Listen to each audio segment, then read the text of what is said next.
17 август асосгузори сулҳу ваҳдати миллӣ, пешвои миллат, президенти ҷумҳурии Тоҷикистон муҳтарам Эмомалӣ Раҳмон дар шаҳри Хоруғи вилояти мухтори Кӯҳистони Бадахшон бинои истиқоматии 12 ошиёнаро дар хиёбони марказӣ ба номи Шириншоҳ Шоҳтемур мавриди истифода қарор доданд. Ба хотири истиқбол аз пешвои созандаву бунёдкори миллат, шумораи зиёди сокинони шукргузори вилоят меҳмони воломақомро гарму самимӣ истиқбол гирифтанд. Сарвари давлат ба кӯдакони хизматчиёни давлатӣ ва оилаҳои зарардида тӯҳфаҳо тақдим намуданд.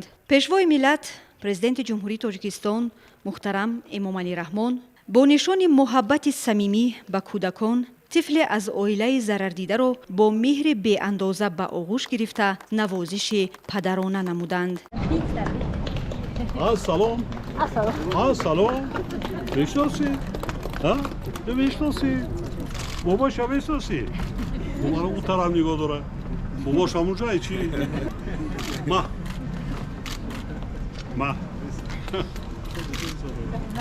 Саломат бошед. Чӣ ном дорад? Динора. Чӣ қадар зебо. Чӣ қадар зебо. Баракӯ. Опа! Саломат.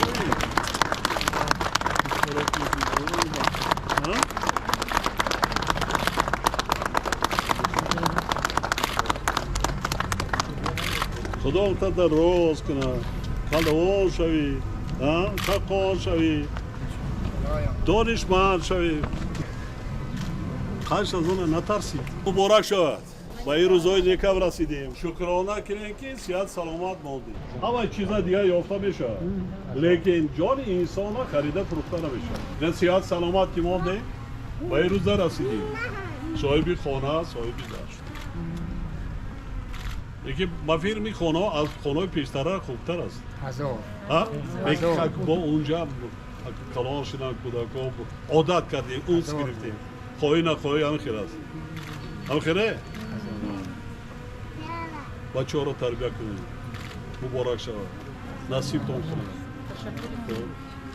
خوشبخت باشید سرفراز باشید دایم در خانه هاتان توی خرسندی باشد خنده طفلان باشد السلام علیکم جناب عالی پرزیدنت معظم تاجیکستان امامعلی جان رحمان شما را اول به دیار کوهستان دوست داشته‌تان خیر مقدم میگویم که این دیار شما به نهایت دوست می‌دارید ما می‌دانیم. ثانی ما ساکنان محله ناصر خسرو بهار ما گل کرد باغ ما گل کرد یکم همه که شما در نزد ما ایتین توفه بزرگترین که سر سجده هزارها بار ما به شما می‌فراریم هزارها بار با بزرگیت شما با انسانیت شما با شجاعت شما ما هزارها بار سر تسلیم می‌فراریم. ثانی چی گفتنیم که این گونه پدر غمخوار و این گونه پدر مهربان ما دیگر در عمرمون نمیابیم هیچگاه نمیابیم. این یگانه شخص بودید که شما آمدید به سر ما این یگانه شخصی هستید که همه دلسوزیاتان به ما ریختید دیگر زبان گفتاری نداریم که ما در وصف شما سخن کنیم هر چیزی که به درجه عالی سخن است در حق شما هست در دل ما شما را دوست می‌داریم دوست می‌داریم دوست می‌داریم خوش آمدید به سرزمین бинои баландошёнаи истиқоматӣ дар асоси дастуру супоришҳои сарвари давлат дар хиёбони Шириншоҳ Шоҳтемури шаҳри Хоруғ бо маблағгузории ҳукумати ҷумҳурии Тоҷикистон бо мақсади таъмини кормандони мақомоти ҳифзи ҳуқуқ, хизматчиёни давлатӣ ва оилаҳои аз офати табиӣ зарардидаи шаҳри Хоруғ бо манзили истиқоматӣ дар маркази вилоят бунёд гардид. Ёдовар мешавем ки хишти нахустин барои сохтмони бинои баландошёнаи истиқоматӣ соли 2016 аз ҷониби пешвои миллат муҳтарам Эмомалӣ Раҳмон гузошта шуда буд. Иншоот аз ду бинои асосии 12-ошона ва аз 66 манзили дуҳуҷрагӣ ва 22 хонаи якҳуҷрагӣ иборат мебошад. дар манзилҳои истиқоматӣ мутобиқ ба талаботи замон барои зисту зиндагии кормандони мақомоти ҳифзи ҳуқуқ, хизматчиёни давлатӣ шароити сатҳи баланд фароҳам оварда шудааст. ифтитоҳи як бинои نوی کلون 12 شونه در شهر خوراق سیمای شهر خوراق را باز هم زیباتر گردانید و ما امروز ساکنان شهر خوراق شاهد آن گشتیم که در عرفه یعنی گشوده شوی این بنا از طرف اساسگزار صلح و وحدت ملی پیشوای معظم ملت پرزیدنت کشور محترم امام علی رحمان با یک قطار خدمتیان دولتی و حربی و همزمان با اویله‌هایی که در وقت آفت طبیعی خانه‌های آنها پر آسیب دیدند کلیدها تقدیم کرده شدند. این همه شهادت از استقلالیت و از وحدت کامل سرتاسری کشور درک می‌دهد و ما در همه این غمخوری‌های اساسگزار صلح و وحدت ملی وعده می‌دهیم که این سازندگی آبادکاری رو دوام می‌دهیم و امروز شهر کوچک ما به یک شهر زیبای آباد تبدیل یافته ایستاده است. پرزیدنت مملکت محترم امام علی رحمان از داخل حجره‌های استقامتی دیدن نموده به ساختمانچیان برای با صفت بلند بنیاد کردن خانه‌ها بهای بلند دادند. سرور دولت محترم امام علی رحمان افسران طالع بلند را که امروز صاحب خانه‌های برهوا گشتند برای خدمت صادقانه و صافدلانه به نفع دولت و ملت هدایت کردند.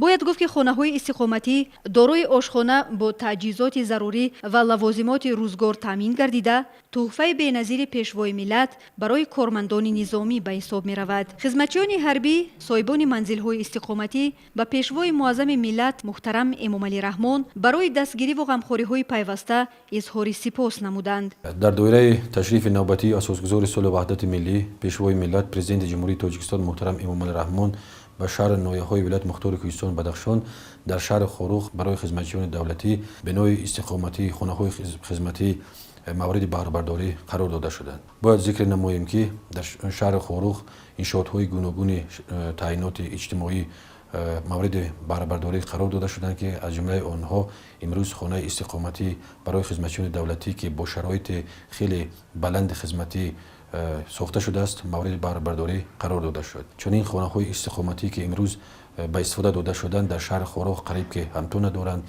و بسیار با یک اصول بلند معماری مورد بهره‌برداری قرار داده شدند.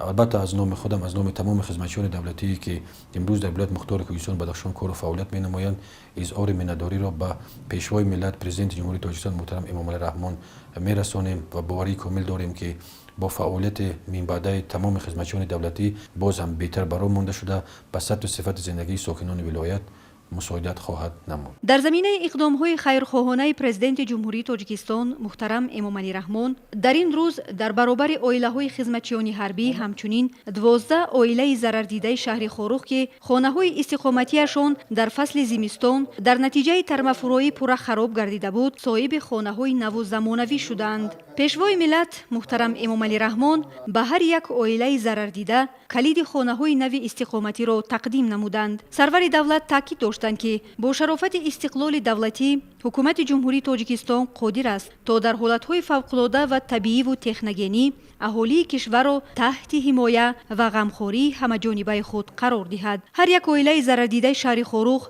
از غمخوری‌های پدرانه پرزیدنت مملکت در آن روزهای سخت یادآور شده برای دستگیری‌ها و پشتیبانی‌ها منتداری صمیمی خویش را بیان نمودند. امروز خرسندی ما ساکنان محله ناصر خسرو عد و کنار ندارد، چون که ما امروز به مقصد خود نائل گشتیم. امروز این خانه های برهوا، خانه های زمانوی که یعنی از طرف جناب عالی پرزیدنت مملکت به ما تحفه کرده شده است دسترس شد و می خواهیم که به سرور دولت به جناب عالی اظهار تشکر خرسندی خود را رسانیم و هزاران رحمت هزاران منتداری به جناب عالی رسیده بود، چون که او همیشه غمخوار خلق است، غمخوار ملت است. بیهوده نگفتند که جناب عالی امروز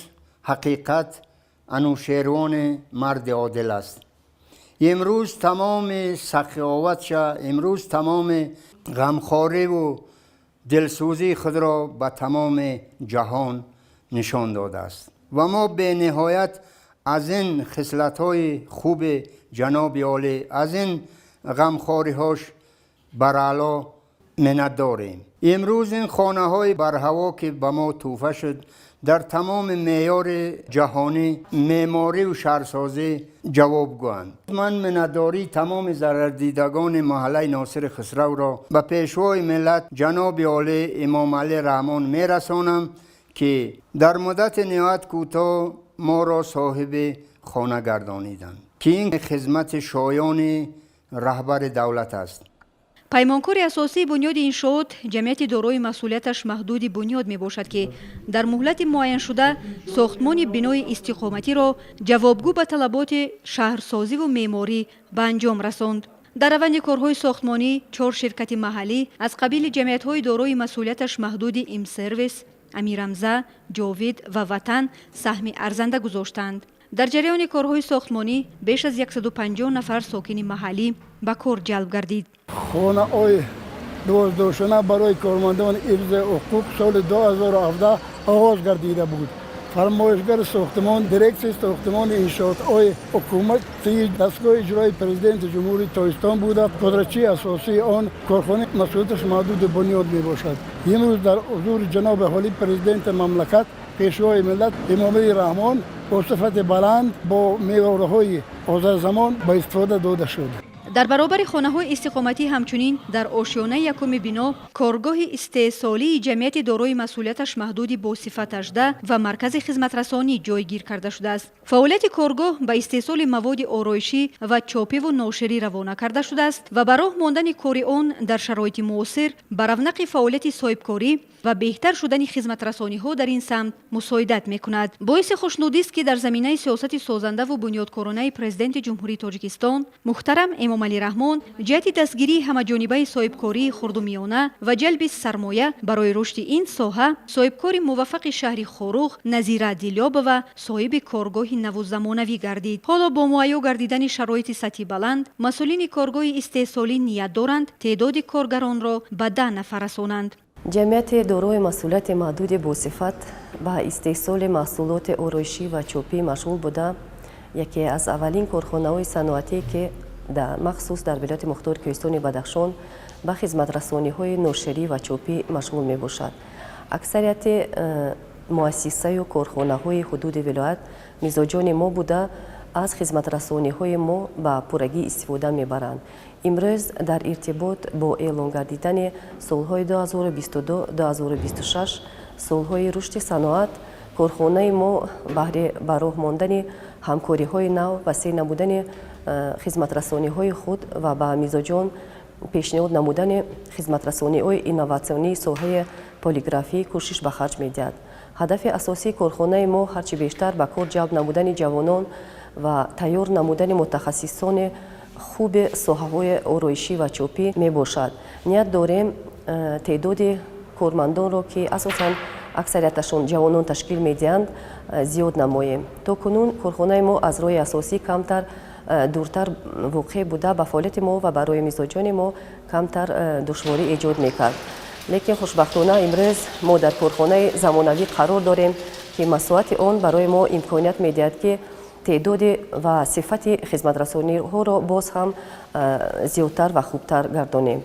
برای دستگیری همه جانبه صاحبکاران موفق وطنی و پیشوای ملت پرزیدنت جمهوری تاجیکستان اساسگزار صلح و وحدت ملی محترم امام علی رحمان سپاس و منتداری خویش را اظهار می‌نمایم.